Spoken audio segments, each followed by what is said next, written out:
Ndabahaye mwiriwe mwese canke mwaramutse bivanye naho buri umwe aherereye banywanyi mudateba kubana natwe ngaha kuri imbonesha kuri mwe rudende ibashyikiriza amakuru atosoye abarebana n'umutekano politike ububanyi n'amakungu n'ubuzima bwa munsi bw'abanyagihugu. Ibintu vyahinduye isura, bamwe mu bafashwe ku ruhande rwa FARDC bari bamaze amezi menshi bari Rumangabo bamaze gutoroka. Iyumvire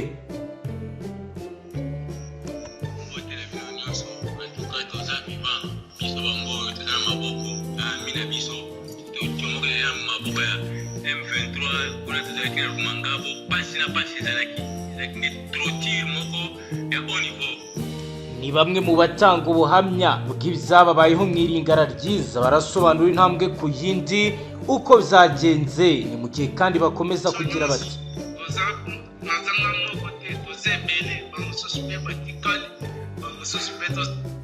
ni mu gihe kandi bagaragaza ibyagiye bibaho mu bihe bitandukanye, bakagaragaza nuko bamwe batorotse nk'uko tugiye kubirambura tukababwira uko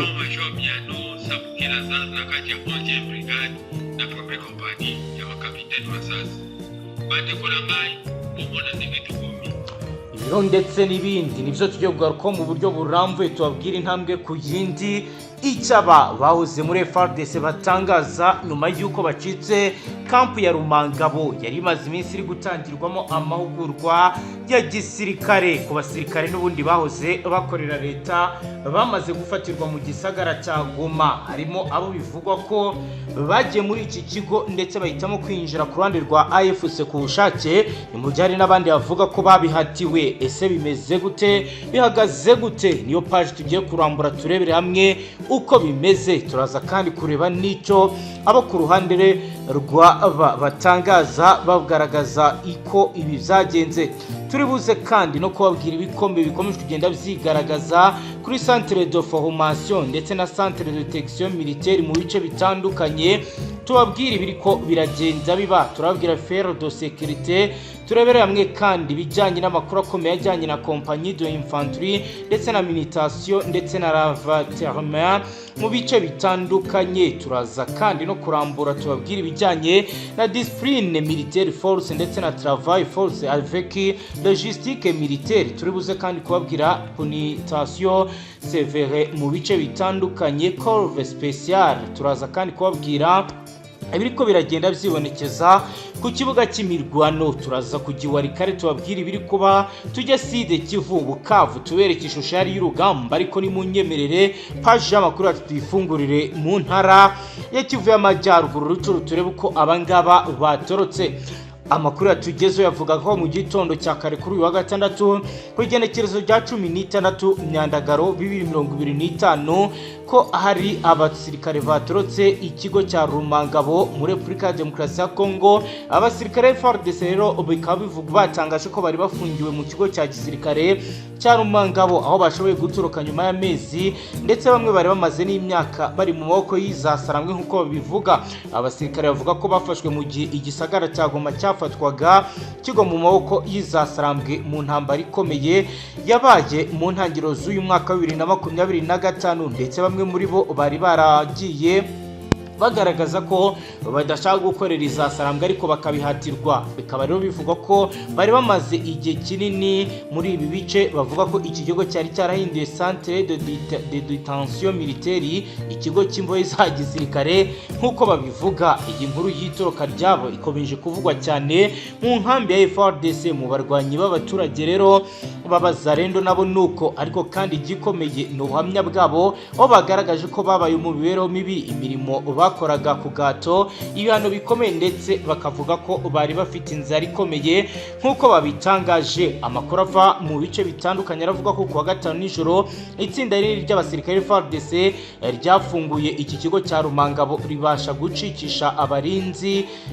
ribasha no gutuma abarinzi bizasarambwe batabasha kuba bababona. Mu buhamya bwabo bavuze ko bagize amahirwe yo kubona faire de sécurité, icyo cy'umutekano, mu gihe abarinzi bari bagiye gusimburana mu masaha ya saa 8 z'ijoro maze baratoroka. Umwe mu basirikare ufite ipeti rya kaporari yagize ati twari tumaze imyaka 2 tubayeho tuba mu buzima bwo kwitwa abacakara. Buri munsi twakoraga imirimo yo gusana imihanda, tugatwara ibikoresho bya gisirikare ndetse rimwe na rimwe tugakoreshwa mu bikorwa byo gutera ingabo za FARDC. Kuwa gatanu nijoro twabonye amahirwe muri inzu umwe yarasinziriye abandi bagiye gusimburana, twafashe icyemezo cyo kubacika. Bavuga ko itsinda ryabo rigera kuri 35 babashije kwinjira mu ishyamba rya Virunga, ariko muri babo 12 bararashwe ndetse biravugwa ko bamwe bahasize ubuzima, abandi bakabongeye gufatwa mpiri. Ni mu gihe undi musirikare ufite ipeti rya liyete nawe yagize ati uyu munsi uyu musirikare wari uyoboye icyicaro cya kompanyi de infantry, kompanyi y'abasirikare barwanira ku butaka, yavuze ko kuva twafatwa kugeza uwo munsi dutoroka babaga mu buzima bw'igitugu ndetse n'ihungabana rikaze. Yagize ati M23 yadufataga nk'abacakara, buri gihe twakoreshwaga mu bikorwa bya militation, retrieverment, ibikoresho by'ibiribwa ndetse tugakora nk'abo tutari abasirikare. Twari twarahindutse nk'imbohe za gisirikare, ariko mu mutima wacu ntabwo twigeze dutakaza icyizere kuko turi abasirikare. Twakomeje gutekereza ko tuzongera kubaho. Uyu yasobanuye uburyo babaga mu mibereho mibi. Yagize ati twararaga mu bibombe by'ibiti, nta gisenge, rimwe na rimwe twarakubitwaga, ibyo kurya byari bike cyane. Bamwe muri twe barapfuye bazira inzara n'indwara, abandi bapfuye bishwe igihe twatorokaga. Kuri ubu rero biragaragara ko twari tubayeho nabi. Uyu musirikare washyize imbere ubutwari bwo gufata icyemezo cyo gucika yavuze ko byari intambara y'ubuzima cyangwa se urupfu. Yagize ati twavuze tuti son un intérêt son vite libre, gupfa cyangwa se tubeho twisanzuye, nta wundi mwanya wo gutekereza twafashe, twahise dutoroka. Bamwe muri twe barashwe bahasiga ubuzima, abandi bongeye gufatwa. Inkuru y'ubuzima bwabo ikaba isa neza n'ibimaze iminsi bivugwa, aho byagiye bivugwa ko hari bamwe bagiye batirwa kwinjira mu zasarambwe ku ngufu. Kugeza ubu ntacyo uruhande rw'izasarambwe ruratangaza. Ubuhamya bwabo rero ni amagambo menshi ya gisirikare akoreshwa agenda agaragaza ko bari bari mu bibazo bikomeye, nk'uko rero bikomeje kugenda bigaragara ku mbuga ngurukanyabumenyi. Inkuru yo kwigenekerezo rya 16 Myandagaro 2025 iragaragaza ubutwari bw'abasirikare FARDC babashije gucika izasarambwe muri Rumangabo. Nubwo benshi bapfuye cyangwa bafashwe, bikaba bishobora kuba bigiye kuba intambwe ikomeye yuko n'abandi bashobora gucungirwa umutekano mu buryo bukomeye. Turi buze gukomeza kubakurikiranira iby'aya makuru, turaza kugaruka tubagezaho andi makuru turi buze kuba tumenye nyuma yuko ari aya tubashije kuba twamenya kugeza ubu. Reka dukomeze amakuru yacu tubabwire ko igisirikare cya Repubulika Iharanira Demokarasi ya Kongo kimaze kuba cyashyira andi makuru hanze, aho cyatangaje ko imirwano y'abasirikare bacyo n'abapolisi n'umutwe witwaje intwaro w'abazarendo wapfiremo abantu 9. Iyi mirwano yabereye mu gace kahitwa Tukorote mu mujyi wa Kindu mu ntara ya Maniema ku igenekerezo rya 14 Myandagaro 2025, biturutse ku kuba umwana w'umuyobozi w'uyu mutwe witwaje intwaro witwa Aman Usene Joshua Arias Saddam yarakubiswe n'abashinzwe umutekano bari ku burinzi. Umuvugizi w'ibikorwa bya gisirikare mu burasirazuba bwa Kongo, Lieutenant Jerome Sebe, yatangaje ko mu bapfuye harimo abarwanyi 5, abasirikare 2 ndetse n'abapolisi 2, hakomereka abandi 8. Lieutenant Jibe yagize ati uruhande rw'umwanzi rwapfushije 5, abandi 4 barakomereka, mu gihe ku ruhande rwacu hapfuye 4 barimo abapolisi 2 n'abasirikare 2, hakomeretse 4. Iyi mirwano y'ingabo za leta ya Kongo na wazarendo yatumye guverineri wa Maniema Musa Kambakumbi ashyira agace kahitwa Tukorote muri guma mu rugo hagati ya saa 2 n'igice z'ijoro na saa 11 za mu gitondo kugira ngo barebe ko umutekano wakongera kugaruka, kuko ibintu bikomeje kugenda bigaragara ko bitifashe neza. Ibi rero kandi nibaye mu gihe hari n'andi makuru akomeye ari kugenda agaragara mu bindi bice bitandukanye agaragaza ihungabana ry'umutekano ku gitigiri ntangere.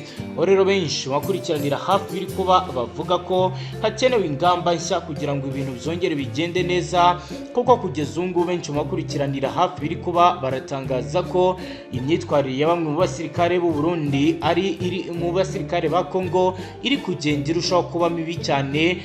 bakaba rero bavuga ko hakenewe ibijyanye n'ingamba zihutirwa kandi zifatika kugira ngo ikibazo kibashe gukemuka mu buryo bwihuse kandi butanga igisubizo kirambye. Kugeza ubu rero biratangazwa kandi biremezwa ko mu ntara ya Kivu y'Amajyaruguru hakomeje kugenda hoherezwa abasirikare batandukanye mu rwego rwo gukaza umutekano. Benshi bakaba rero bahawe inshingano zikomeye nyuma y'uko bimenyekanye kandi n'ibimenyetso bigiye hanze bigaragaza ko hari bamwe mu bari kwisha mu bibazo bagahungabanya umutekano. Mu yandi makuru akomeye akomeje kugenda avugwa nuko kuri uyu wa gatandatu itariki ya 16 Nyandagaro 2025 kilometero 34 uvuye rwagati Kisangani mu muhanda ushya Ituri habaye impanuka ikomeye y'indege nto yo mu bwoko bwa helicopter yahitanye umuntu umwe abandi barakomereka. Amakuru y'impanuka yemejwe n'inzego zitandukanye zirimo ikigo cya Meteo cya Kisangani ndetse n'abashinzwe umutekano w'ikirere Régie des Voies Aériennes. Nkuko bitangazwa bikaba byatangajwe n'ababonye ibyabaye, baravuga ko iyo helicopter itari ifite ibimenyetso by'indangamuntu cyangwa se matriculation kugeza ubu itaramenyekana. Yamanutse mu nzira idasanzwe de centre brusque ubwo yari mu rugendo irimo gukora mu muhanda wo mu kirere Kisangani Ituri. Amakuru aravuga ko mbere gato y'uko ikora impact abakozi ba control tower ku kibuga cy'indege cya Kisangani bari bamaze kwakira signal des actrices sans corps ituruka ku ndege ivuga ko hari ikibazo cy'ikoranabuhanga cyangwa se panne technique yatumye umupilote atakaza altitude na orientation. Iyi ndege yaje kugonga igiti kinini kiri ku ruhande rw'umuhanda igwa mu buryo butunguranye. Amakuru arakomeza atangaza ko inzego z'ubutasi umuntu umwe yahise apfa killed in action mu rurimi rw'igisirikare rukoreshwa mu kugaragaza abapfuye mu bikorwa by'indege, mu gihe undi umwe ari wounded in action akaba rero yajyanwe igitaraganya ku bitaro bikuru bya Kisangani akomeje guhabwa first aid cyangwa ubuvuzi bw'ibanze. Mu minota mike imbere y'uko impanuka iba, brigade ya secteur Ariene yari yamaze gushyira unité ya fire recruitée ku murongo nyuma y'uko radar system zagaragaza ko hari indege iri muri situation d'urgence. Abashinzwe kizimyamwoto pomps de airport ndetse n'abashinzwe search and rescue bahise berekeza ahabereye impanuka bakoresha ambulance médicalisée ndetse n'ibikoresho bya gisirikare byo gutabara abakomeretse.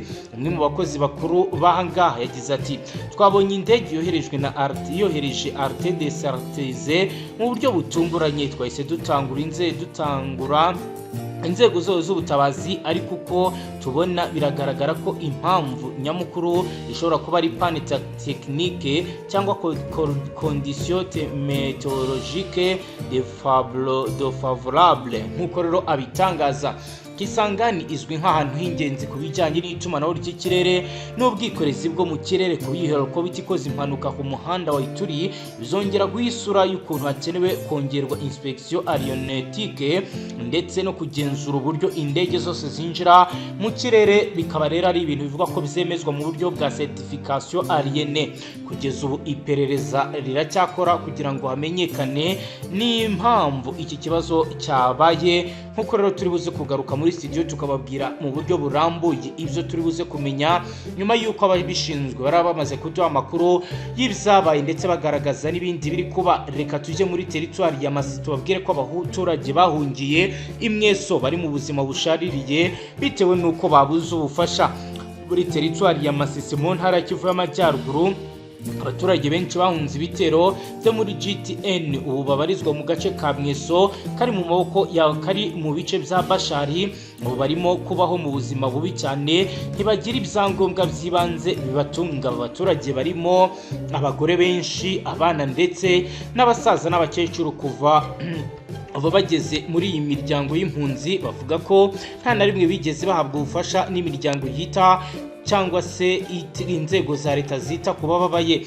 Nkuko rero abahungiye Mweso babivuga, ikibazo cy'ibiribwa kiri ku isonga, babura icyo kurya bityo kenshi bagasiba cyangwa bakarya ibyo babonye bidahagije. Umuryango umwe wavuze ko umwana umwe ashobora kumara iminsi 2 atariye neza, bikaba rero intandaro yo kurwara indwara zituruka ku ku mirire mibi uretse inzara n'indwara nazo zikomeje kugenda ziyongera mu bitaro by'ahitwa Mweso ntibashobora kwakira abarwayi bose kandi imiti ni mikeya. Mbeluki Boteyi umuyobozi w'aka gace akaba rero yemeza ko kugeza ubu nta bibi byo kurya bihari ndetse n'imiti ari mike. Agira ati aba bantu bahunze urupfu baza baturuka hano i Mweso ariko ubu noneho bari mu kaga gakomeye, ibintu byose n'ibyangombwa kuri bo ariko cyane cyane imiti, ibiribwa n'ibindi bikoresho by'ibanze ntabwo biboneka. Boteyi akomeza asaba imiryango itandukanye ndetse mpuzamahanga ndetse abagira neza gufata iya mbere bagatabariza impunzi. Yemeza ko ubu ari igihe cyo kuba bagarura umutima w'ubutabazi kuko ubuzima bw'abaturage buri mu kaga gakomeye. Abatuye Mweso baravuga ko icyo basaba atari byinshi ahubwo ko ari ubuzima bwo kubaho bwa buri munsi, bagasaba rero ko bahabwa ibyo kurya kugira ngo ubuzima bukomeze kugenda neza, aho bagaragaza ko imiryango ishinzwe gutabara abababaye yabatereranye ndetse ntacyo bari kubona kibafasha mu buzima bwa munsi. Nk'uko rero bagenda babigarukaho, ibiro ni ibiri kuba mu gihe bitangazwa ko n'ubundi mu bice bitandukanye by'intara ya Kivu y'Amajyaruguru ubuzima bukomeje kugenda bugorana kuko benshi batari kugenda bahabwa ku byo bagenewe. Nk'uko rero bagenda babivuga bakaba rero baratereranwe ku giti gira intangere. Dukomeje n'amakuru yacu, reka rero tubabwire ko Muhozi yavuze uruhande Uganda ishyigikiye hagati ya FARDC ndetse na leta ya Congo.